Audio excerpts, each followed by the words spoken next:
Gas का पढ़े। Gas क्या होते हैं? जिनका आकार और आयतन अनिश्चित होता है। गैसों का आकार और आयतन अनिश्चित होता है। अब आपको हेडिंग डालेंगे तत्व, जिन्हें हम बोलते हैं एलिमेंट्स। एलिमेंट्स तत्व। तो अभी तक कुल 118 तत्व ज्ञात हैं, जिनमें 92 तत्व ऐसे हैं जो प्राकृतिक रूप में पाए जाते हैं। शेष तत्वों का प्रयोगशाला में संश्लेषित करके बनाए जाते हैं। ठीक है, तो तत्व क्या होते हैं? किसी पदार्थ, दो या दो से अधिक पदार्थों को भौतिक तथा रासायनिक, रुक जाइए, दो या दो से अधिक पदार्थों को भौतिक तथा रासायनिक विधियों द्वारा आगे सरल आयु में विभाजित नहीं किया जा सकता। क्या कहलाते हैं?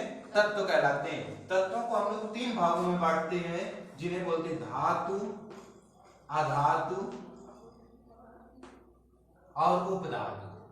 धातु, अधातु और उपधातु। तो हेडिंग डालेंगे तत्व, इसमें लिखेंगे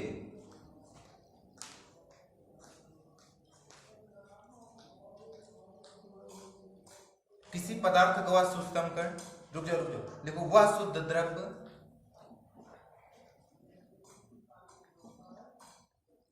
जिन्हें भौतिक तथा रासायनिक विधियों द्वारा, जिन्हें भौतिक तथा रासायनिक विधियों द्वारा आगे सरल अवयव में विभाजित नहीं किया जा सकता। जिन्हें भौतिक तथा रासायनिक विधियों द्वारा आगे सरल अवयव में विभाजित नहीं किया जा सकता, तत्व कहलाते हैं। तत्व कहलाते हैं। एग्जाम्पल में लिखेंगे, जैसे क्लोरीन,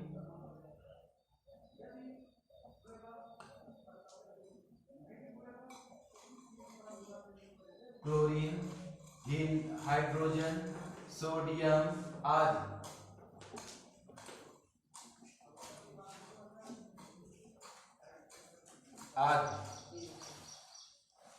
हेडिंग डालेंगे तत्वों का वर्गीकरण।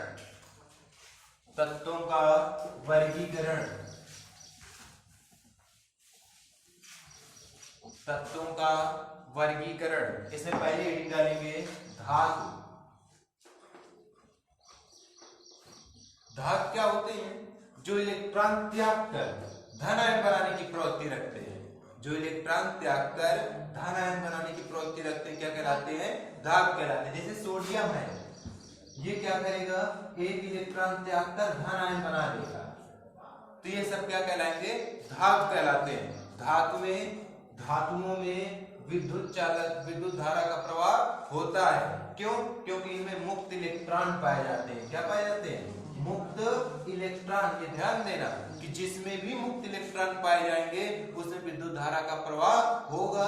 जिसमें मुक्त इलेक्ट्रॉन नहीं पाए जाएंगे उसमें विद्युत धारा का प्रवाह नहीं होगा। जैसे अधातुओं में मुक्त इलेक्ट्रॉन नहीं पाए जाते तो इसमें विद्युत धारा का प्रवाह नहीं होता। लेकिन एक इसका एग्जांपल है ग्रेफाइट। ग्रेफाइट है तो अधातु, लेकिन इसमें विद्युत धारा का प्रवाह होता है। क्यों? क्योंकि इसमें मुक्त इलेक्ट्रॉन पाए जाते हैं। ग्रेफाइट जानते हैं कहाँ पाए जाते हैं? पेंसिल के अंदर है, नोक में। वो क्या होता है? ग्रेफाइट। तो ये कार्बन का पररूप है। किसका पररूप है? कार्बन का। ग्रेफाइट, डायमंड, लैंप कालिक, फुलरीन, ये सब किसका पररूप है? कार्बन के। तो हेडिंग डालो धातु, इसे इंग्लिश में बोलते हैं मेटल। लिखेंगे इसमें वे तत्व जो इलेक्ट्रॉन त्याग कर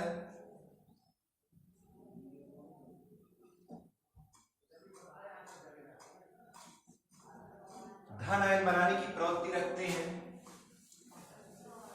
इलेक्ट्रॉन त्याग कर धन आयन बनाने की प्रवृत्ति रखते हैं, धातु कहलाते हैं। धातु कहलाते हैं। जैसे सोडियम, पोटेशियम, मैग्नीशियम आदि। सोडियम, पोटेशियम, मैग्नीशियम आदि, है ना। ये क्या बनेगा? एक इलेक्ट्रॉन इसने क्या किया? त्याग दिया, क्या बना लिया Na+ और एक इलेक्ट्रॉन त्याग दिया, ये क्या कहलाएंगे सब धातु कहलाएंगे। जो इलेक्ट्रॉन त्याग कर धन बनाने की प्रवृत्ति रखते हैं क्या कहलाते हैं धातु कहलाते हैं। नीचे इसमें लिखेंगे इन्हें धन विद्युतीय तत्व भी कहते हैं।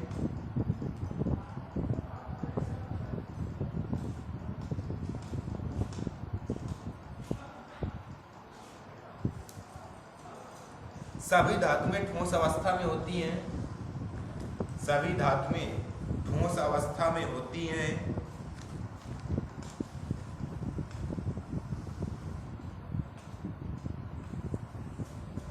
ये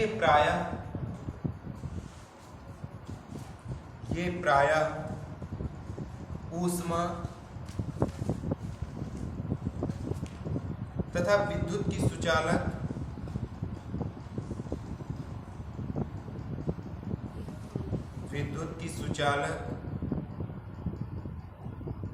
आघातवर्ध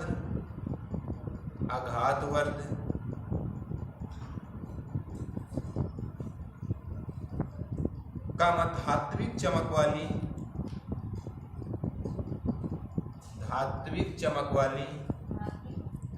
वाली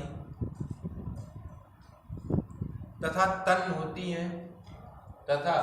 तन्य होती हैं।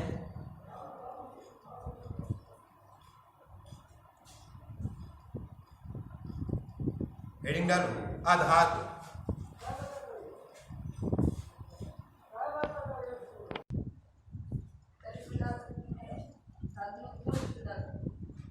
अगली हेडिंग डालेंगे अधातु।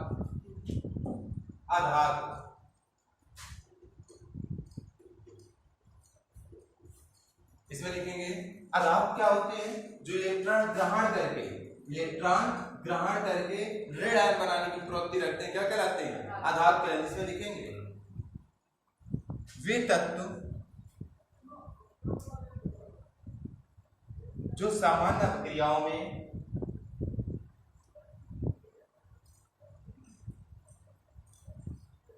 एक से अधिक इलेक्ट्रॉन ग्रहण करके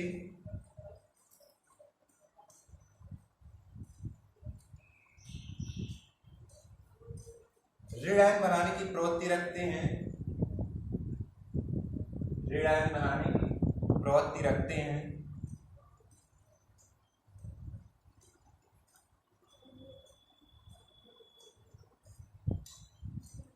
अधातु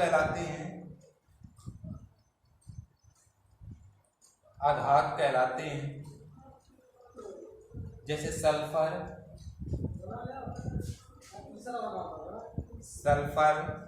क्लोरीन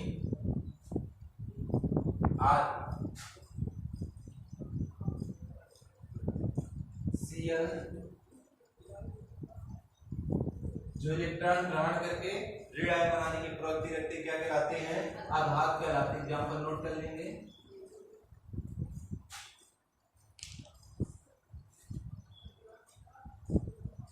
अगली हेडिंग डालेंगे उपधातु।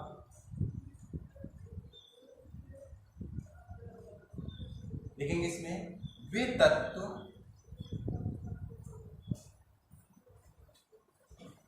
जिनमें धातु एवं अधातु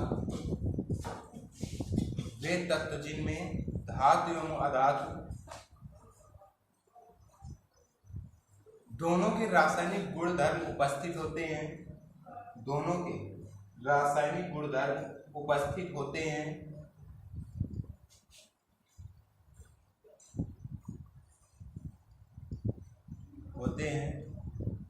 अधातु कहलाते हैं।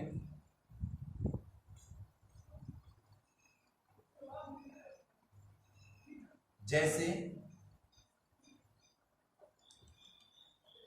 आर्सेनिक, एंटीमनी, बिस्मथ आदि। आर्सेनिक, एंटीमनी, बिस्मथ आदि।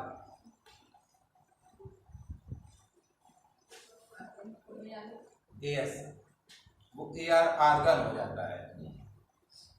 ठीक, अगली हेडिंग डालेंगे धातु और अधातु में अंतर।